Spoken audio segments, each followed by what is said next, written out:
Hello everyone, welcome back to my channel. Friends, இப்போ வந்து பார்த்தீங்கன்னா ஒரு ஃபிஷ் ஃப்ரை எப்படி ரெடி பண்ண போகிறோம் அதுதான் காமிக்க போகிறேன். ஸோ இந்த ஃபிஷ்ஷை தான் ஃப்ரை பண்ணி காமிக்க போகிறோம். ஸோ பார்க்கலாமா எப்படி ஃபிஷ் ஃப்ரை பண்ணலாம்னு சொல்லிட்டு. அதுக்கு ஃபஸ்ட்டு சமையலுக்கு யூஸ் பண்ணுற சமையல் எண்ணெயை வந்து கடாயில் ஊற்றிக்கிறோம். ஸோ ஊற்றிட்டு அதெல்லாம் காயணும். ஸோ அது காஞ்ச உடனே நம்ம என்ன பண்ணுறோம், ரொம்ப ஆயில் சேர்க்க தேவையில்லை. பிகாஸ் நம்ம ஒரு 4 ஃபிஷ் தான் உங்களுக்கு நான் டெமோ காமிக்க போகிறேன் எப்படி ஃப்ரை பண்ணுறதுன்னு. ஸோ வந்து தேவையான அளவுக்கு மட்டும் ரொம்ப லிமிட்டடாக ஆயிலை வந்து ஊற்றிக்கோங்க. Because oily food is not good for health இல்லையா, எல்லாருக்கும் தெரிஞ்ச விஷயம் தான். ஸோ நெக்ஸ்ட் நம்ம என்ன பண்ண போகிறோம்னா, ஒவ்வொரு மீனாக போட்டு ஃப்ரை பண்ண போகிறோம். எஸ், ஒரு மீனாக போட்டு நல்லா டீப் ஃப்ரை பண்ண போகிறோம். ஃப்ரை பண்ண அப்படியே சாப்பிடலாம். That's all. So fish fry இப்படி தான் செய்யணும்.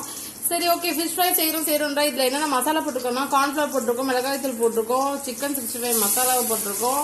ஸோ உங்களுக்கு என்ன ஃபிஷ் 65 மசாலா கூட நீங்கள் போட்டுக்கலாம். தென் வந்து பார்த்தீங்கன்னா மிளகாய்த்தூள், உப்பு, கார்ன்ஃப்ளவர், அரிசி மாவு இதெல்லாம் கூட போட்டுக்கலாம். ரொம்ப நாள் டேஸ்ட்டாக இருக்கும். ஓகேங்களா? ஸோ அது எல்லாத்தையும் இந்த மீனில் போட்டு தான் அந்த மசாலா ரெடி பண்ணியிருக்கோம். ஸோ அந்த மசாலா ஒன் செகண்ட் சொல்கிறேன். கார்ன்ஃப்ளவர் போடலாம், அரிசி மாவு போடலாம், பச்சரிசி மாவு போடலாம், கார்ன்ஃப்ளவர் போடலாம்.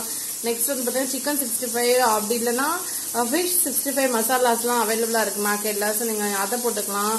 தென் வந்து பார்த்தீங்கன்னா மிளகாய்த்தூள், உப்பு ரொம்ப ரொம்ப கம்பல்சரி. ஸோ அதெல்லாம் போட்டுட்டு இது மாதிரி மீன் மேலே தடவி வச்சுருது ஒரு 1/2 hour கழிச்சு நல்லா ஊறினதுக்கு அப்புறமா, நல்லா மசாலா ட்ரை ஆனதுக்கப்புறமா இது மாதிரி தேவையான அளவுக்கு எண்ணெயை ஊற்றி, ரொம்ப லிமிட்டடான எண்ணெயை ஊற்றி கூட மீனை போட்டு நல்லா ஃப்ரை பண்ணி எடுத்துட்டிங்கன்னா சுவையான ஃபிஷ் ஃப்ரை ரெடி ஆகிடுச்சு.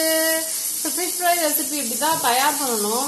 கண்டிப்பாக உங்கள் வீட்டில் நீங்கள் சமைச்சு சாப்பிட்டு எப்படி இருந்துச்சு மறக்காமல் கமெண்ட் செக்ஷனில் கமெண்ட் பண்ணுங்கள். அப்புறம் இந்த மீனை பற்றி சொல்லணும்னா, இது வந்து கிழங்கா மீன் சொல்லுவாங்க. வறுக்கிறதுக்கு வேறு லெவல் டேஸ்ட்டாக இருக்கும். நீங்கள் கண்டிப்பாக வாங்கி வறுத்து சாப்பிட்டு எப்படி என்ஜாய் பண்ணுங்கள். கண்டிப்பாக எப்படி இருந்துச்சு கமெண்ட் செக்ஷனில் கமெண்ட் பண்ணுங்கள். உங்களுக்கு வேறு ஏதாச்சும் ஃப்ரை வந்து உங்களுக்கு தெரிஞ்சுக்கணும் அப்படின்னாலும் கமெண்ட் செக்ஷனில் கமெண்ட் பண்ணுங்கள். பாருங்கள் ஃபிஷ் ஃப்ரை எப்படி நல்லா சூப்பராக ரெடி ஆகிடுச்சு பாருங்கள். ஒரு குயிக்காக ஃபாஸ்ட்டாக ஃபிஷ் ஃப்ரையை நம்ம ரெடி பண்ணிட்டோம்.